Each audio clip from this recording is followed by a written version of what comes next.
ఉంటూ అబద్ధాలకు అసత్యాలకు ఈ ఆంధ్రప్రదేశ్ రాష్ట్రంలోనే కాదు ప్రపంచంలోనే పేటెంట్ హక్కు ఉన్నది వైఎస్ఆర్సీపీ పార్టీకి.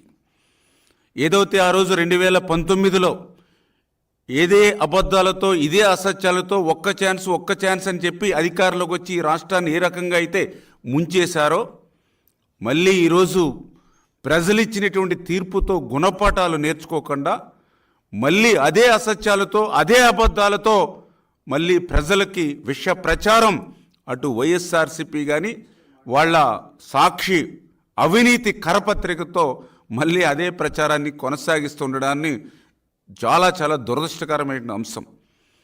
ఎందుకంటే మేము అధికారంలోకి వచ్చి 30 రోజులు కూడా కాల.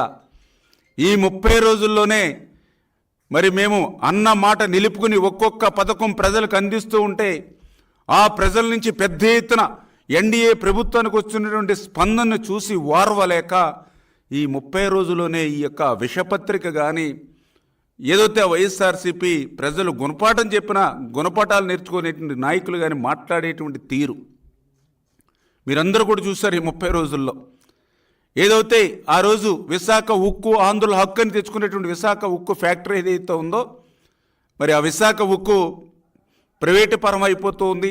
చంద్రబాబు నాయుడు గారు పవన్ కళ్యాణ్ గారు కూడా అంగీకరించారని వక్ర భాష్యాలు చెప్తూ అబద్ధాలు చెప్పారు. అది మొన్న కేంద్ర మంత్రి ప్రకటనతో ఆ వైసీపీది విష ప్రచారం అబద్ధం అని చెప్పి తేలిపోయినటువంటి పరిస్థితి. ఏదైతే ఆ రోజు 7,000 రూపాయలు పింఛన్ ఇస్తామని మేము ప్రజలకు చెప్తే చంద్రబాబు నాయుడు గారు 7,000 రూపాయలు కాదు కదా ఉన్న పెన్షన్కి ఎసరు పెడతారని విష ప్రచారం చేశారు. మొన్న జూలై 1వ తేదీన 7,000 రూపాయలు పింఛను అక్షరాల వాళ్ళు మరి పట్టుకెళ్ళి ఇవ్వడంతో అది అబద్ధమని తేలిపోయినటువంటి పరిస్థితి.